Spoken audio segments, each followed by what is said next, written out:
before I start this message, this franchise and this means a lot to me personally. And I know a lot of people inside either the business office or the hockey office didn't get an opportunity or a voice to share some of the things I'm about to say. I might be burning some bridges today. And for that, I apologize if I'm locked out of media rooms and I don't get media credentials from here on out. I truly do apologize because I do want to be a part of the solution, not part of the problem. But I do think that there's some things that need to be said as this franchise packs up into dormancy here in Arizona. And I think that some people need to hear some messages that may be hard to hear. So I got up this morning and I figured how I'm going to close this show. And how am I going to be able to put this behind me and close the chapter of this franchise for me? And I decided that I'd write an open letter to Mr. Alex Meruelo Sr. I know he doesn't listen when it comes to social media, and he's not always receptive to what other people have to say. But if he hears one thing, I hope he listens to this, because I'm trying to speak for you, the fans. I'm trying to speak for you, the past employees, the current employees. And this is what I have to say. An open letter to Mr. Alex Meruelo. Dear Mr. Meruelo, I sat in your original press conference at Gila River Arena and looked at you as the savior. Finally, this ownership had an owner with the financial wherewithal to finance a sports team.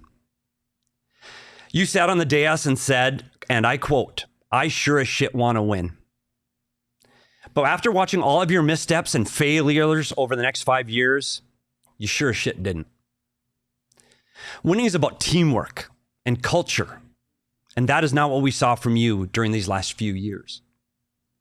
The loss of these players and the dormancy of this franchise lies squarely on your shoulders. And how did we get here? We had failed business relationships. Running a sports team is not like running a casino or a construction company or a media outlet. When you run a sports team, your appearance in the community is important. The fans want to be proud of the way their owner conducts business. You need to approach the business community as partners, not adversaries. You need to compromise and work together and not see every business deal as a battle that you need to win. And most importantly, pay your bills gladly and on time. Secondly, you failed with the political community. You will need their support if you intend on completing this deal in this state. Stop approaching them and looking for a fight. Instead, have your arms outstretched with an olive branch and compromise. You failed your staff. Working in sports is difficult. The hours are long. The pay is low.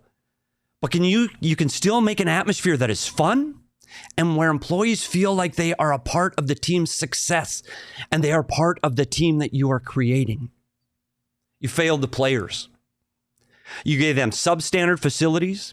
You didn't give them the tools they needed to feel welcome, and you didn't give them the opportunity to win. But most importantly, you failed the fans. The people that gave their time, their money, and invested a part of their lives to you. They were never included. They didn't have a voice. These are all the communities that you needed to rebuild and that you needed to work on starting today. Mr. Meruelo, I also need to talk to you about your son.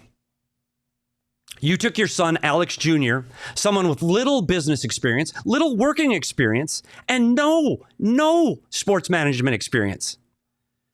And you thrust him in a position where he was in charge. He was intimidated by outside voices. And those voices were intended to help him and mentor him. And when you had voices inside that organization that were there trying to help you, you turned them away. You had Shane Doan giving you advice and telling you how things should be for the fans and how things should be for the players. But your son didn't want to hear Shane Doan's voice because it conflicted with his own thoughts. So you pushed him out.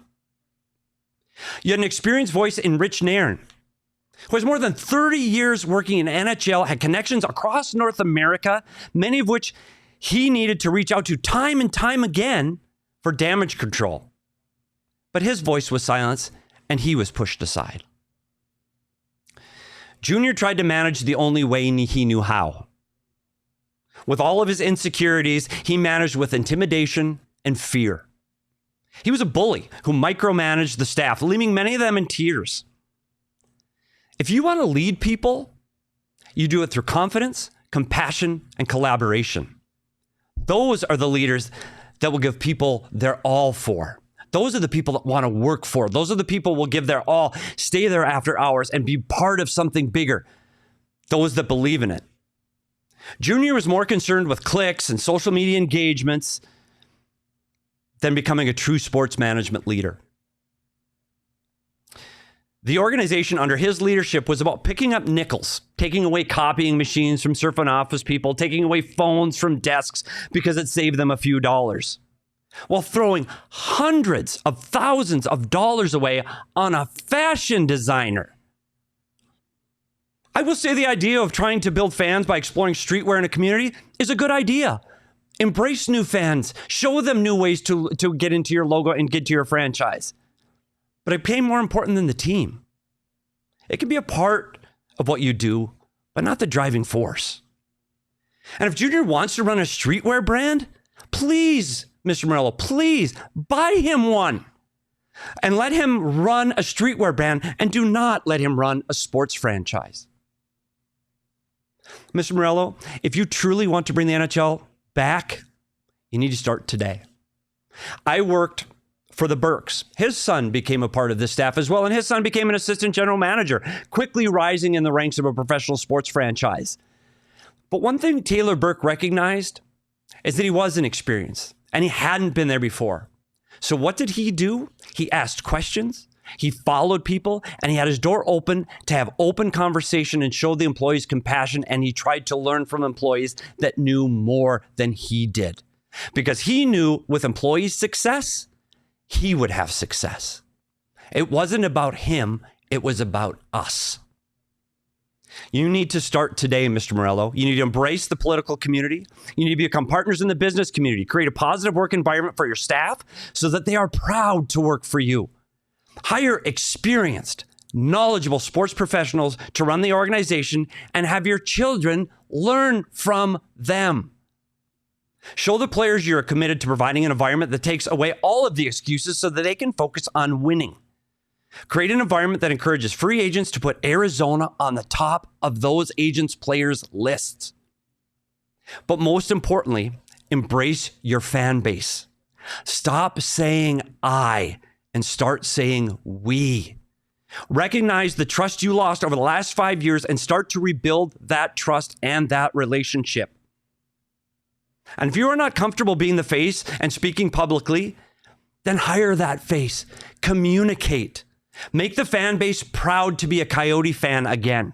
Make them want to fight with you, not against you. If you can do all of those things, then the hockey community will welcome you and this franchise back with open arms. But if you are not willing to be committed to do those things and correct the missteps you have made in the past, then please, please, please step aside quickly and quietly and allow another ownership group to proceed that will attempt to do these things the right way. Do not let this fan base flounder for the next 5 years. Either way, those changes need to start today. Do better or get out of the way. Sincerely, Steve Peters.